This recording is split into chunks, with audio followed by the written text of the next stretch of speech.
I've been on the road now for over 180 days, so when it comes to travel tips, I've picked up quite a few. So here's my second collection of travel tips just for you.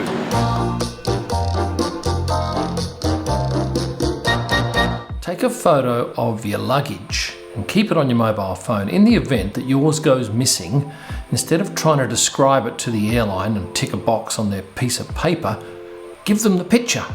You'll have a far better chance of recovering your luggage quicker. When you're out of your country, make sure you've got with you spare passport photos. If you happen to lose your passport in some rural town and need to urgently get a new one, trying to find someone to do a passport photo could be a real grind. And in some countries you may need a photo even just to buy a local SIM card.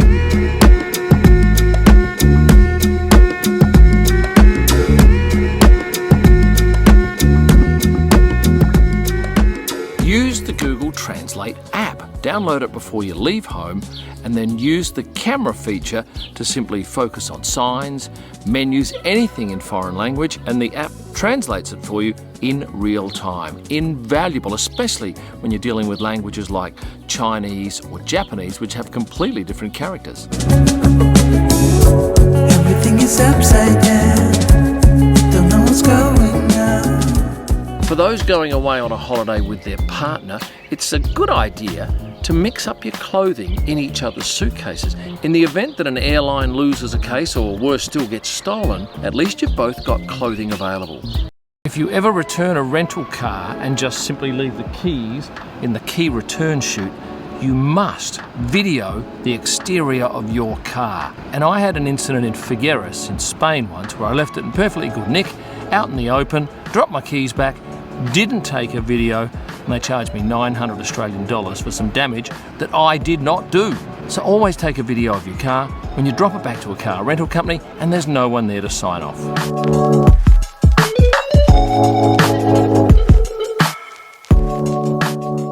If you're returning a rental car and have to return it full of fuel, try filling up 20 or 25 kilometres away from the return depot. Almost always you won't see any movement in the needle for 20 kilometres, so effectively you'll save a little bit of money.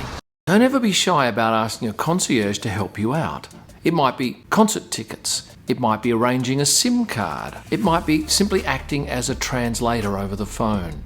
A good concierge loves a challenge, so put some pressure on them and enlist their help wherever you can.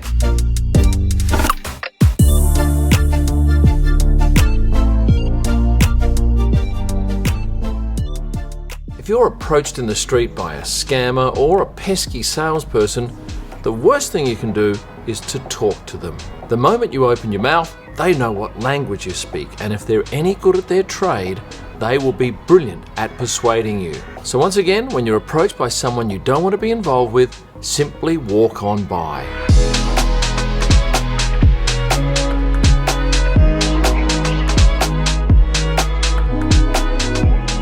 If you're staying in a hotel and you need to do some washing, why don't you ring down to the laundry and ask if they'll give you a cup of detergent? Oftentimes they're more than happy to do so. In fact, I've never been knocked back. It'll save you the inconvenience and cost of having to buy laundry detergent that you'll never use.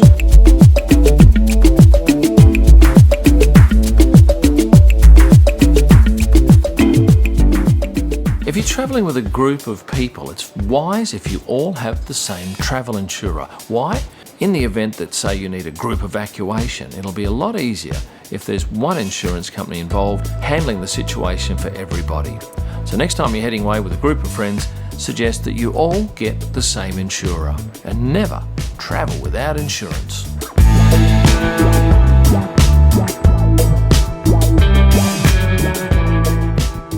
If you're dining at a restaurant and you've loved, say, your first course, by all means mention it to the staff, but don't be frightened about getting onto the organisation's social media channels and leaving a glowing review. And mention the fact that you're still there. Switched on management may well come up and reward you for your positive feedback. It's a win for you, and it's a win for the restaurateur.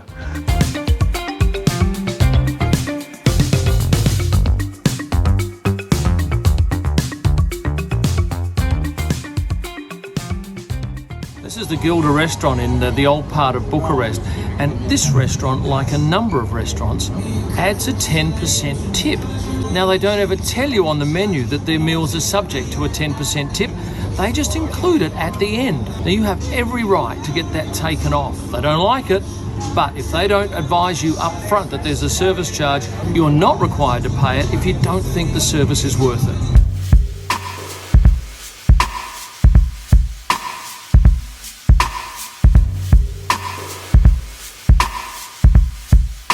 If you're considering a hotel stay of, say, a week or two in low season, try booking just 3 or 4 nights first, and when you're at the hotel, go down to the front desk and ask them what they're prepared to do to keep you for an extra few days or another week. I've always found you'll get a far better deal if you're staying in-house and tempt the hotel with extra nights.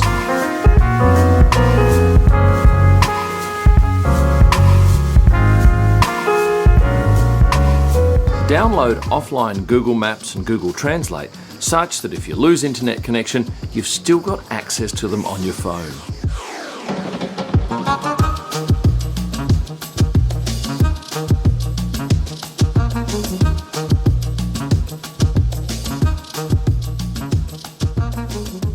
If Emirates Airlines ever loses your luggage at Heathrow Airport and you're flying out with British Airways, don't bother with Emirates. Go straight to Suzanne Cooper from British Airways. She has provided the most outstanding customer service. She could have easily have wiped her hands of it, but she didn't. She persevered and she got a result. Come to Dubrovnik. It's simply amazing.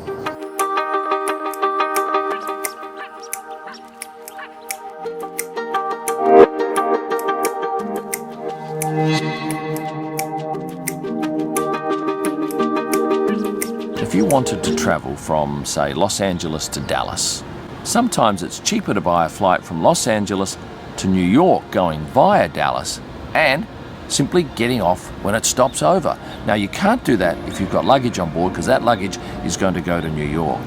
But airlines often price these flights but don't show you them because they don't want you taking advantage of their inefficiencies. And while you might be able to find them on your own, sometimes it's better to go to a website, say like skiplagged.com, who've done most of the hard work for you. But it's well worth you investigating.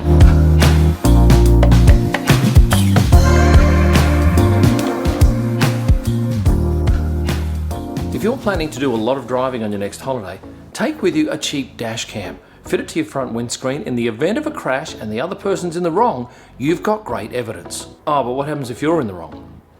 You'll know what to do.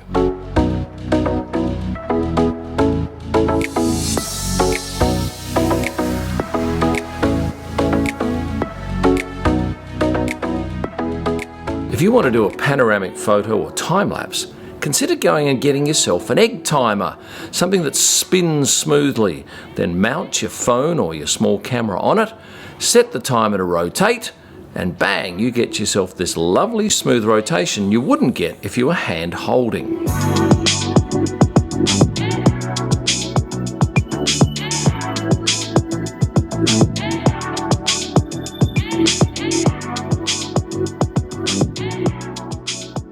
These days we all travel with electronics, and that often means cables.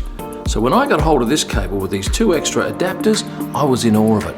This is from Merlin. It effectively turns one cable into 4 different cables. I never travel anywhere without it.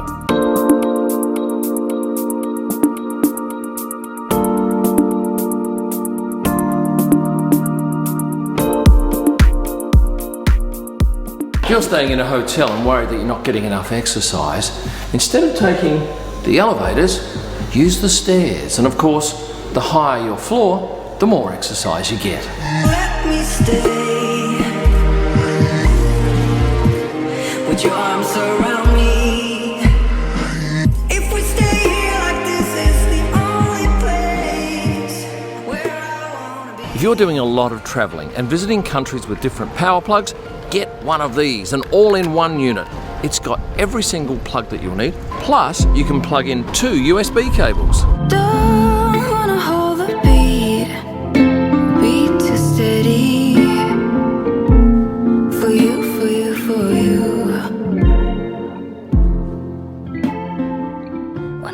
Getting caught without cash when you're on holidays can be a pain in the bum. So do what I do. Put a little bit of cash in behind your phone and never get caught short again.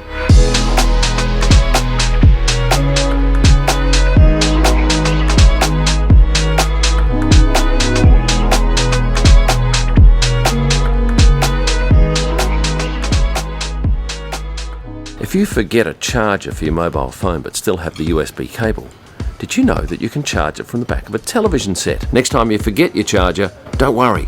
Whack it into the back of the TV and know you'll be set.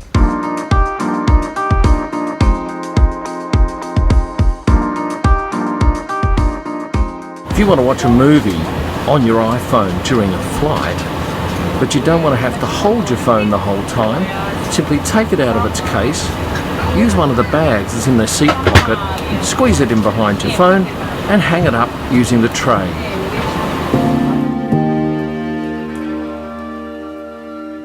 Before you leave home, make a list of all the debit and credit cards you're travelling with. On that list, put the phone numbers of the banks that you need to call if they get lost or stolen. So in the event of a loss or theft, you're not wasting valuable time searching for phone numbers, because trust me, if someone's got your credit cards, they're not going to wait around to use them. Hope you like those travel tips, and if you have any really good ones, I'd love to hear from you. Email me at info@kimillman.com. If you've liked this video, could you do me a favour, please? Hit the like button and subscribe if you haven't yet done so. You'll find all of my digital images at prostarpics.com. You'll find my F1 photo books at kimillman.com, including that new one, the McLaren 1-2 at Monza. And for my best images live from the track and all during the week, head to Instagram at Kim Illman. Thanks for watching and stay passionate.